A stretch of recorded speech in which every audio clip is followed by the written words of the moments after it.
score that 82 of 49 balls at a time when I think most of us were not used to seeing batting like that. See, Sachin, for me, he is more a one-day player. I mean, I remember him more for his one-day knocks and his test knocks. The 153 he scored in Bridgetown was the best innings, but I will have to let facts come in the way of a good story because I have to admit I did not watch that innings live. All right. I did go to sleep. I gave up. Even in the even after he broke the world record, 1995, before he was captain, he nearly walked out of cricket saying it was spoiling my life because he did not like the West Indies team atmosphere. Who handled Warne better? I would still say Sachin. And why? Because... Hi, welcome to Relive. This is going to be the next episode. We have a special guest today. It's Kanishkaa Balachandran, who works for Hindu right now and used to be a former Cricinfo writer as well. And hi, Kanishkaa, how are you? Hi, Jayant. How are you? How are you doing?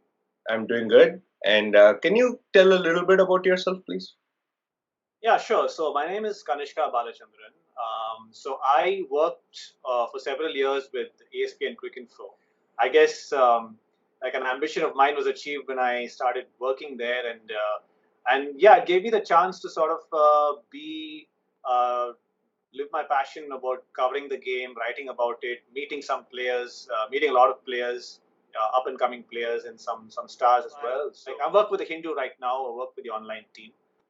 Okay, thanks for coming on the show here. Thank you.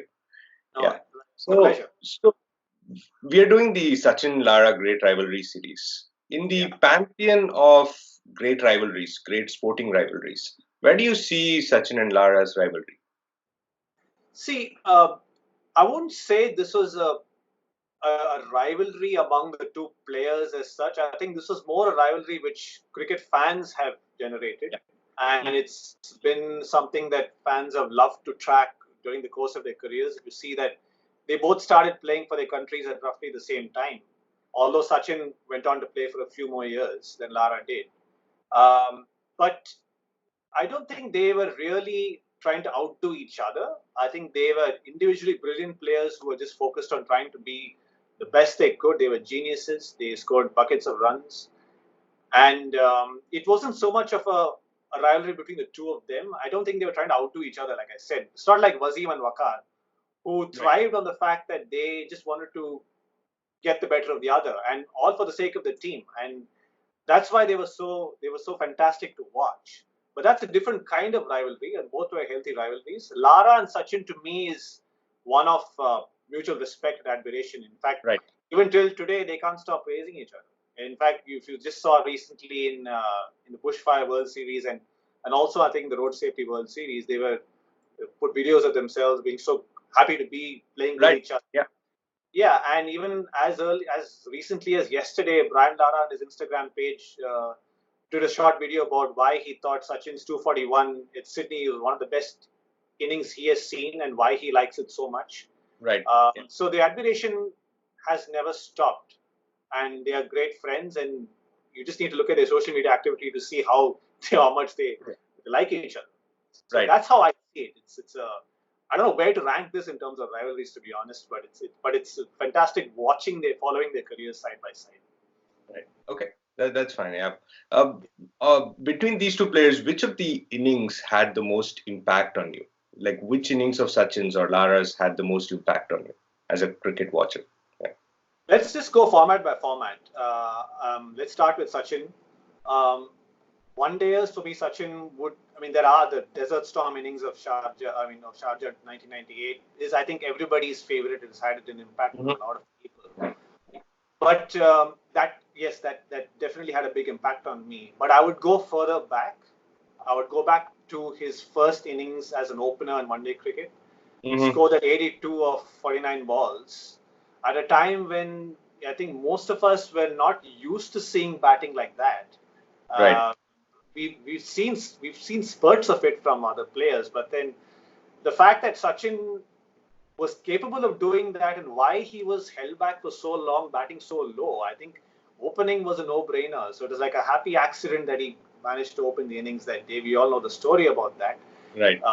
when Sidhu got injured. Watching that as a kid live on TV, I remember we were all at home. I don't think I had school that day. So I actually saw the innings ball by ball.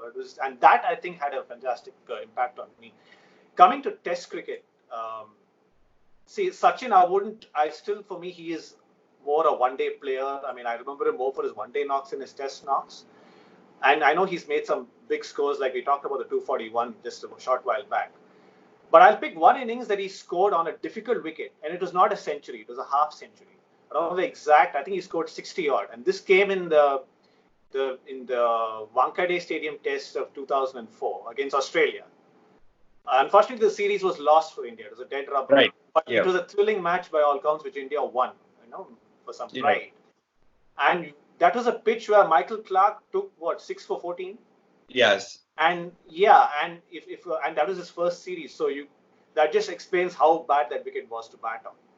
And with the ball jumping and turning and kicking everywhere, for Sachin and VVS Lakshman to go and play like they did, just took the pressure off India in a matter of like few overs, really.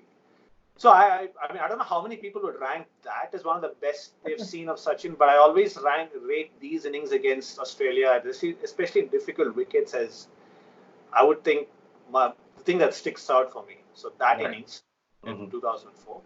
Let's just come to Lara now. Lara, for me, it's the other way around. I consider him more as an iconic Test player than a one-day player. And look, I would love to say the 153 he scored in Bridgetown was the best innings, but I will have to let facts come in the way of a good story, because I have to admit I did not watch that innings live. All right. I did go to sleep. I gave up. I saw the score, 5 down for not much, and I thought this is a lost cause. And I think like a lot of people, I just went to sleep that night, and I woke up the next morning and then found out that we missed an iconic innings. And of course, I've seen highlights of it, so I can't claim to say that was the best I've seen. I mean, I would say that I'm only counting innings that I have seen of Lara batting. But if I had to pick that, of course, his series against Sri Lanka in 2001, which I did see a fair bit of. He scored 688 runs in 3 tests against Murali. And probably the best spin batting against spin bowling I've ever seen in my life. And what set that apart was because it was Lara, and then there was the rest. Because besides him, there was nobody who really made an impact in that series. So it just showed you how one man dominated another team. It's another matter that West Indies lost all 3 games. But against Murali, at his peak, playing in Sri Lanka on turning wickets to score the kind of runs that he did, was just brilliant. So that sticks out for me. If I had to come for Lara's one-day innings, again, this is not a century that I'm picking, but he almost did score a century. And I remember you brought it out in one of your earlier episodes. In 1996-97, in the Carlton series, he was, after a really bad start to the tour, he suddenly found his form and started scoring runs in the one-day series. And there was one game, again, this is against Australia. And I think there was a match in Perth, where West Indies were chasing. And there was a time, I think the chase was going really sluggishly. There was really no acceleration. I think it was like they had wickets in hand, but somehow couldn't force the pace. And then Lara suddenly decides to step out and start smashing one. I think for consecutive overs, he smashed him for like 2 or 3 sixes. Right, yeah. Just started picking boundaries. And the whole complexion of the chase just changed after that. Yeah. So that sticks out to me because of the way he charged one. It was almost like a T20 kind of a chase. It was unbelievable at the end. It was unbelievable. Yeah. I think he scored 90. He's missed 100, but West Indies still won the chase comfortably. Yeah. And in the previous game, Lara and Hooper had a big stand. They both scored 100 against Australia. So more like he was just continuing with the good form that he had. And again, this is an innings which I remember from my school days, because I remember coming home from school. Perth matches start always a bit late, right? So it's a little more friendlier for people in India to come and watch. Mm-hmm. So by the time I got home from school, I turned on the TV and I saw the score. It was like, they're not really making much progress here, are they? But Lara was there. And a couple of overs later, game was pretty much, you knew where the game was headed. Right. Lara was on song. So I would rate these innings as the best I've seen from either of them. I don't know how others would agree with it, but this is how I see it. What about you? So I think for me, the best Sachin innings, I think one day innings would be the 98 against Pakistan in the 2003 World Cup. Okay. Because that is a match that I think almost it was a year before. I think for 1 year we had not played Pakistan in any format. Yeah. And this was one of those periods where I don't think India Pakistan really had any problems going with each other, but there was still no matches at all. And then this match was like touted as the biggest thing. It did not matter if India lost the final, lost the World Cup. India had to defeat Pakistan, and that under that pressure, to chase 273 and to chase it the way they did was just incredible. I think that was my best innings of Sachin's. The other Test match innings, I think I did not get to watch the 136 in Chennai. But I did watch his best innings that I can think of is the 169 at Cape Town Yeah.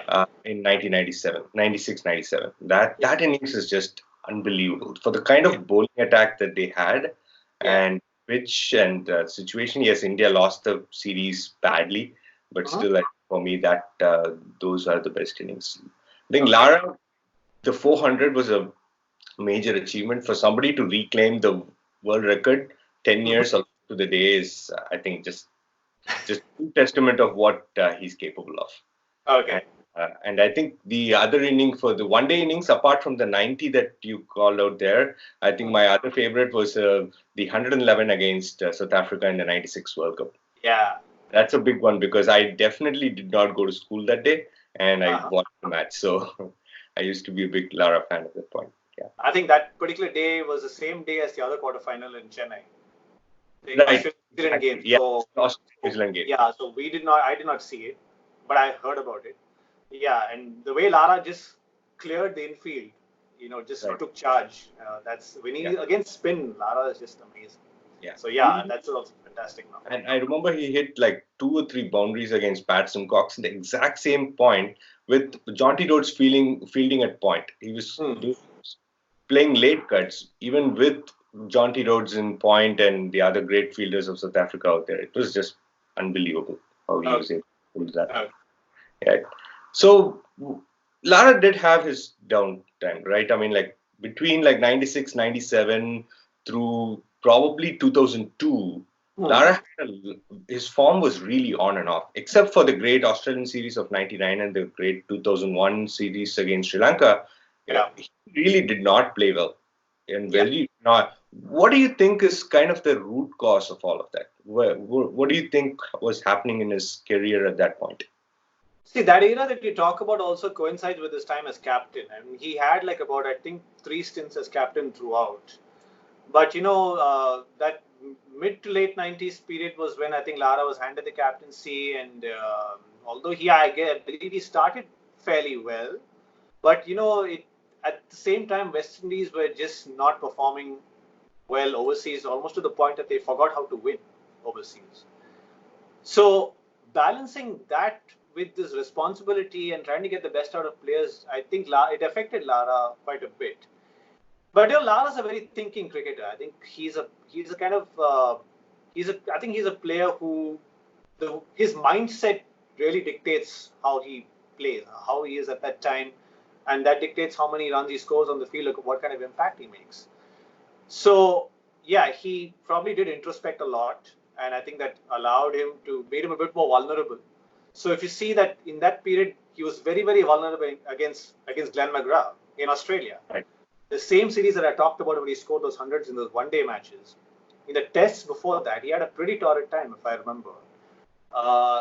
And McGrath just found a way to bowl round the wicket to him and just trap that off, just trap him on the off stump. So that was it. I think the captaincy was not really Lara's cup of tea, I guess. Maybe he probably shouldn't have been made captain at that time.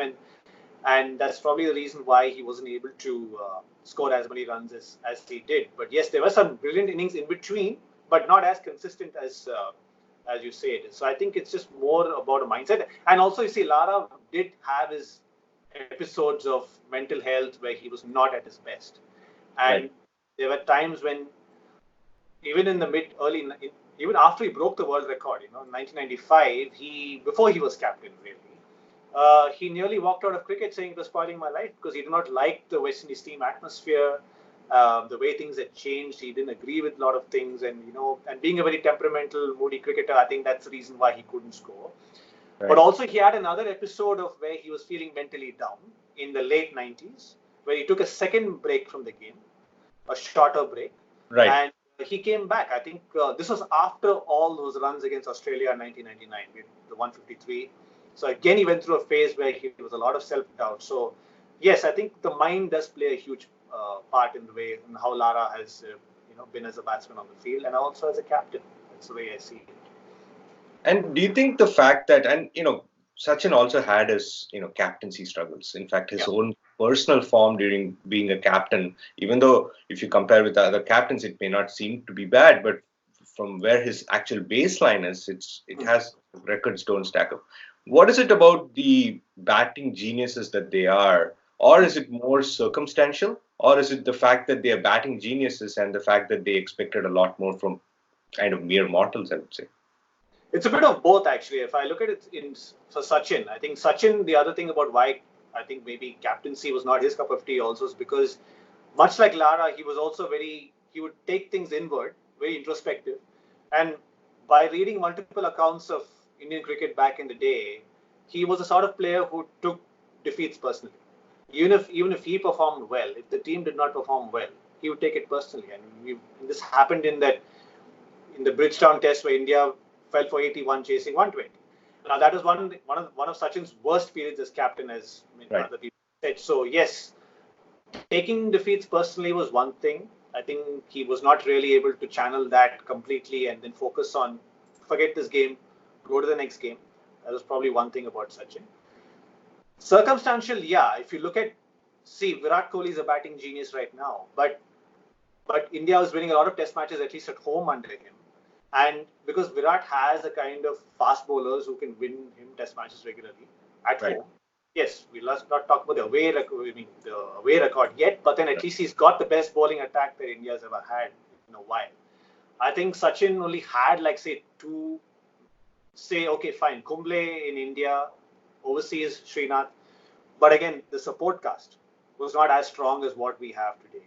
So it's a bit of both, really. I think if Sachin had better quality players under him, maybe his captaincy record would have been better.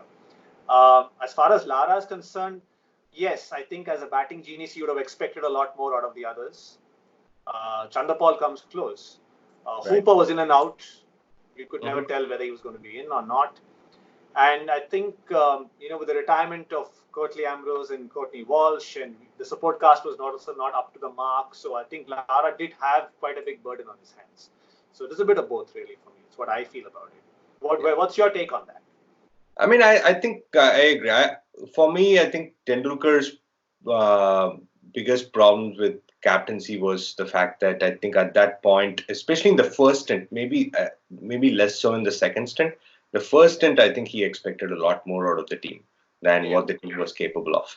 I mean, even though at that point, if you think about it, like Ganguly and Dravid, go on to become great cricketers on their own, actually were starting out at that time.